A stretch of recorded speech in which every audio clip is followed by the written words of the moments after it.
Um, Penn State's a really good team. I thought it was a really good final, and I had a great feeling going into the game it would be. We knew they would have moments, and they're very dangerous with their attacking unit.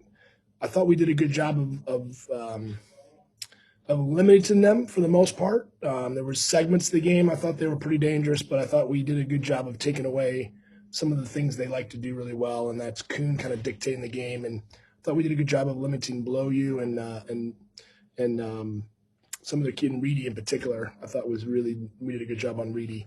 So that said, winning titles, I tell the team all the time, it's special, and a lot of focus has been on obviously this run we've had.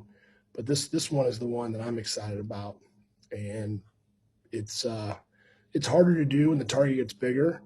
And there's no doubt in the penalty kick shootout, I felt great about where we were with the preparation with the kickers. The Roman, having Roman makes us all look pretty good. He's pretty special. So I'm really excited for this team, and we had some fun downstairs after the game. It was enjoyable. Things you never forget. Start with Jeremy Price. Yeah, Todd, you mentioned feeling good about the PK shootout, but obviously you guys had a lot of work to do to get there after they tied it up. Just how did you feel like you guys responded? It seemed like you just kind of limped through regulation and then maybe kind of gathered things back together in overtime. Yeah, no doubt. I mean, to have the red card and then to score soon after, I thought that was the most difficult challenge of the season, no doubt, because all the momentum is Penn State. They started to get a little bit more of the game actually prior to the red card. And then to get the red card and then to score within, I'm not sure how quick it was after. I mean, yeah, the momentum is definitely in their favor, and they're flying, and we didn't have a lot of time to kind of manage. We don't have a lot of experienced depth right now in the back with some of the injuries, and so we had to put Lawson in pretty quick. He hadn't even warmed up, and he hasn't played really in a while. So I credit the guys. We got through it. I mean, we train and talk about situations like that, but you really don't know until you're in them, and you don't know how they're going to play against you. So I thought we managed the last part of the game, and then I thought in the overtime, I thought we did really what we wanted to do, which was, our line of confrontation was where we wanted it. We picked and choose on a few times to get forward.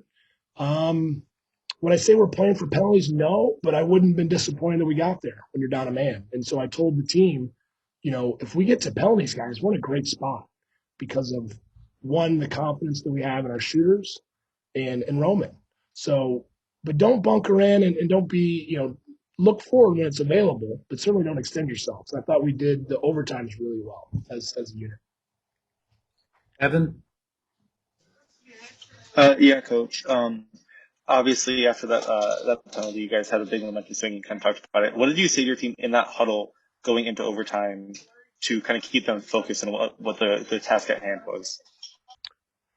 Just reminded them that, one, we can get through this, and we just had to just dig deeper. And guys were tired, and we talked about where we're going to pick them up, and they know we can be effective in that line of confrontation.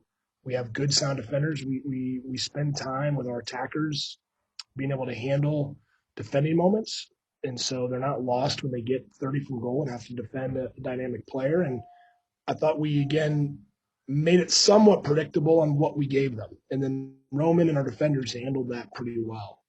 So they didn't really get much in really the overtime. And I know that must have frustrated them. We were feeling pretty good about how we handled it. Jack Edwards? Yeah, Coach, you mentioned it a little bit, the tiredness that you guys probably felt. Nate Ward's a great presser and a really energetic guy. You went at 11 on 11. So he was great, but then Lawson Redmond as well. I think that was his first appearance against Ohio State. So those two guys in particular, and kind of the reaction of the team being tired, having to stick into it. What was the key that you saw there? Yeah, Nate is an absolute, he just moves. The kid has an engine. That's why we've been using him to start games. His running, his movement is, he just he makes plays, and he's an athletic kid who was willing to get hit and get his across someone. And goes up in the air with tons of courage. And so I thought it was perfect. We kept Vic on a little bit longer because we felt like a corner kick or a restart or a pass to unlock our wide players would be the key. But he was gassed, and we ran him probably a little too long. But it's hard to take him off the field. And that's probably the hardest job is the one striker in that 4-4-1. And you're not going to get a lot of touches. And I give Vic a lot of credit. He was bought in to giving everything he had left in the tank. And I thought he did a really good job. He just ran out of energy, and we were able to get Maloon back in, who was cramping. That way we could get Ward back high. We just kind of managed it from there. And Herb, I thought, gave him a little quick shift. He's not great in a deep block. It's not his best skill set, but I thought he did pretty well, all things considered. Most importantly, our backline and Roman were really locked in, and their communication was excellent on when to step, when to hold, where to hold the line, where to let balls travel. We gave them, they kicked several out for goal kicks just by a good positioning and understanding where they were. So Jared Kelly, then Doug Watley. Hey Todd, first of all, congrats on the tournament title. You guys didn't really have a proper send-off celebration for the regular season title because obviously the game was canceled. Just how good does it feel to have a proper celebration this time around? It was neat. I mean, it was family, which was obviously most important that was there. And, we told the group, this is you maxed out. If you have a season where you max out your home field, that means in a regular season you're playing a quarterfinal at home. And then so a tournament, the Big Ten format, typically the highest seed doesn't host. It's usually a neutral or whatnot. So, we'd said that before the game. What better way to finish this series, this stage of your career as a senior, when your last game to get a title and celebrate together? I mean, that was a big focus of the pregame. It's like there's no better feeling than that. And do we wish there was 5,000 or 6,000 fans here? Which there would have been. Oh man, that would have been an extra special part. But there's tomorrow, and there's more opportunities down the line. But they were really enjoying every minute on the field together after the game, and it was just fun to see their excitement and the joy and how much work they put in to get that moment together, and to do it at home and celebrate in the locker room after and have some fun was really fun for everyone. Doug, and then Ari.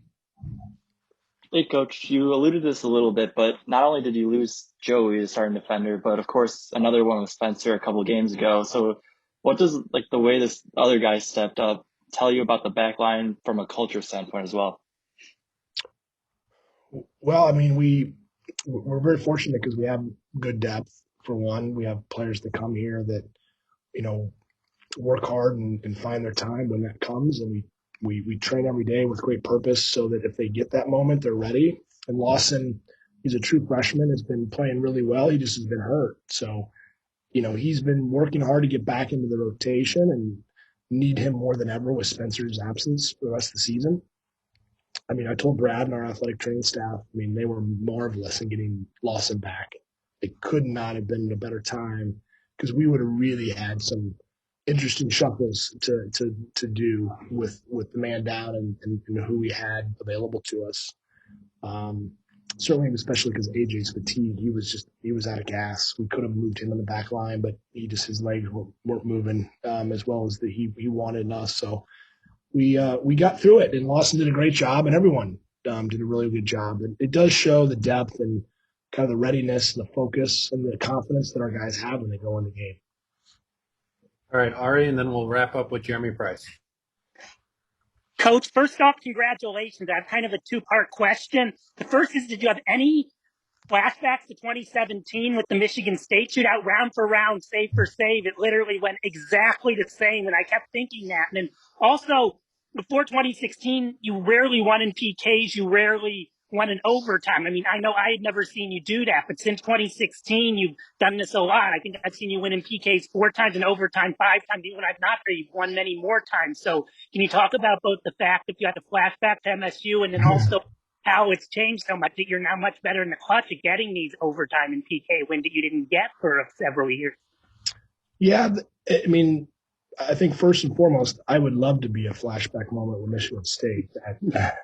That was one of my most memorable experiences as a coach. That post game, that was unbelievable. The celebration and on the field and all that. I wasn't thinking about that particular RA at the moment, but you're right. We've had a good run here. Um, we train, I think, with good purpose in the penalties. Not that we didn't do that before. Um, and there's also a little bit of like once you win a couple, it's in the group. And our seniors have now experienced some good penalty kick shootout wins, and so there's just a different level of confidence. Um, and you have a difference maker in goal with Roman. Obviously, Trey Muse was phenomenal in that shootout. So those pieces make for a really confident group, and we went out there and laid on the line and got the job done. And we're just really happy to have another title. It's again, they're hard to win, and it sometimes gets lost with all the records that we have. But there's teams that might get one in 10 years or 15 years, and this particular senior group is 6 straight is a phenomenal number. All right, last question, Jeremy Price. Let me go back a little bit earlier in the game, obviously, to the first half goal. Seemed like you guys were just kind of building where you felt like one was coming there. And no surprise, it was Victor. Seemed like he was shooting all over the place. And then I guess the second follow-up is maybe first part of the second half seems like you guys had some chances and just couldn't put one away to get comfortable. Yeah, we did. I thought we started the game really, really well. I thought the first half we controlled that. A little segment towards the kind of latter part that they got a little bit. Again, a team like Penn State's going to get some of that. I thought we were in very good control. Could have been a little more dangerous around the corners. I thought we again were a little tentative in moments that we had 1v1 opportunities that we talked pregame. But other than that, our ball movement, our spacing, our defensive positioning was really spot on. And then in reference to the second half, I did feel like it was coming, Jeremy. I did. And then they made a couple of big saves, a couple of big plays, a couple of blocks, and then the game's on edge at that point, and they made a play. They did a great job pressuring our backs, and the ball found the way to blow you, and the kid's explosive as get out, and Joey made the best play he thought he could do. And we talk about scenarios when to maybe take a tactical foul, when not. It's hard to argue what he did. Could have been the difference of us winning regulation. The hard part now is knowing Joey won't be available the next game, but they're very present. Joey, the last thing he's thinking about in that moment is, I'm going to miss the tournament game. He just wants to win this title. And that's a really good sign for your team, how in the moment they were. If you do that in the first couple minutes, you might rethink that decision. But in that moment of the game, it's one that you could go both ways and argue that it could have been the difference of regulation win.